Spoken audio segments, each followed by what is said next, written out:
only on CBS This Morning, an inside look at an experiment that could help decide the future of women in war. The Pentagon is ordering all branches of the military to integrate their ground combat units by the end of the year or explain why women can't do the job. Jan Crawford is at the Iwo Jima Marine Corps Memorial outside Washington. Jan, good morning. Well, good morning. You know, we know the Marines as the few and the proud, but some of the most demanding jobs in battle have only been open to men. The question now is whether women Marines should be able to fully participate in all aspects of ground combat. And to help answer that question, the Marine Corps has turned to some of our toughest male and female Marines. Contact 300, fire!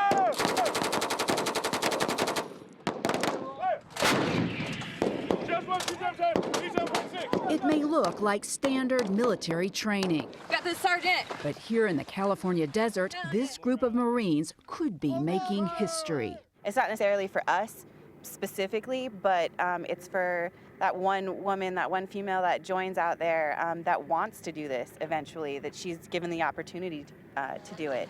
Danielle Beck is one of more than 250 Marines who volunteered for a grueling mission, an unprecedented scientific experiment that will help the Pentagon decide whether women can fight on the front lines. Do you think there are women who could be just as effective in infantry? Yes. Have you seen some here? Yes, ma'am. Yes, ma'am. About 7% of the Marine Corps is now women. Many already serve in combat in support positions. But some jobs are limited to men, like the hard-charging infantry. As Captain Raymond Castor puts it, the forefront of battle. That's where the rubber meets the road. Those are the difference makers. Those are the trigger pullers, the infantry Marines. We are supported by a cast of amazing Marines that make us able to do our job, but the infantry is where we win battles.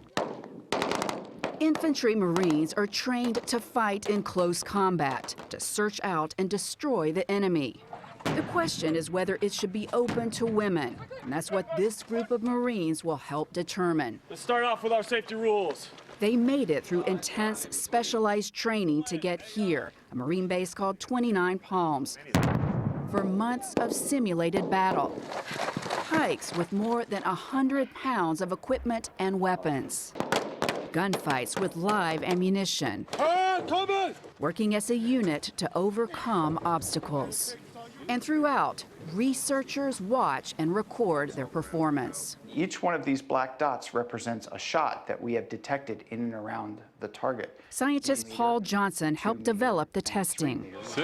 Each Marine is equipped with high-tech GPS sensors to measure accuracy and heart rate monitors to see how their bodies react. You want to turn the gender lens off for a moment and just look at the physical characteristics and see, you know, maybe it's height, maybe it's upper body strength, maybe it's lower body strength, maybe it's your heart efficiency. What physical characteristics really lead you to be good in these jobs?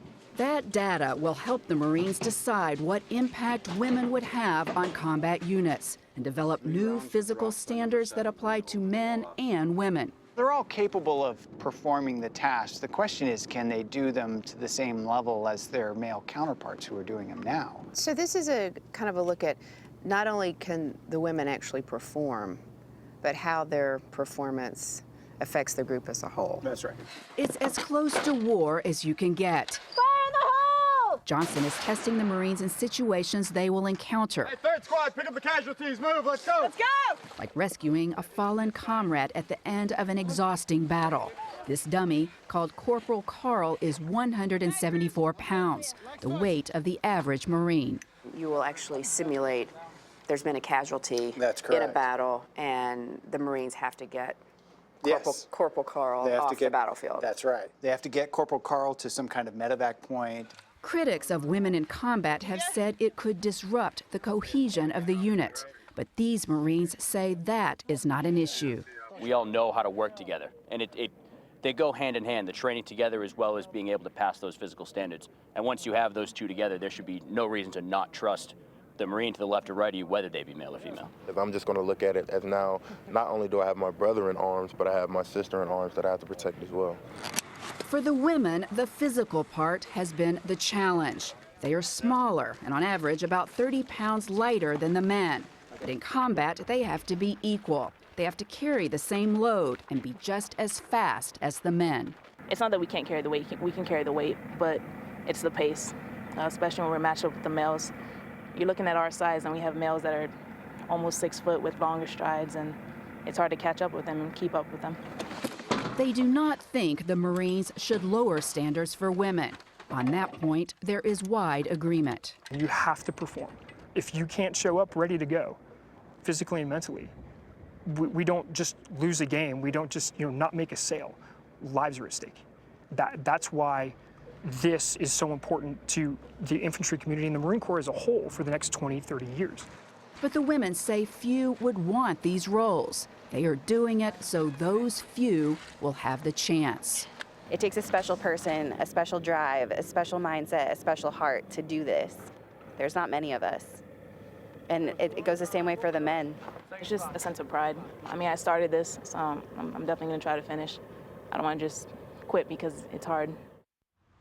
And these women are not quitters. In fact, they all pass rigorous testing to qualify for these men-only roles just to participate in the experiment. Now, the researchers are going to take all this data, analyze it, and turn it over to the head of the Marine Corps, who's going to use it to help decide whether he's going to ask the Pentagon for an exception to allow the infantry to stay all men. Vanita? What a fascinating story, Jen. Thank you so much. About time. Yeah. They actually tested this. Well, and judging on performance, and they're going to have data to back it up. That's It won't the be, important thing. yeah, it won't be Using a science, not let sort of political rhetoric make these or a determinations. subjective decision, rather. They'll have data behind it. And the important point they said later at the end, a few will do it, so we're doing this so they'll have a chance. Yeah.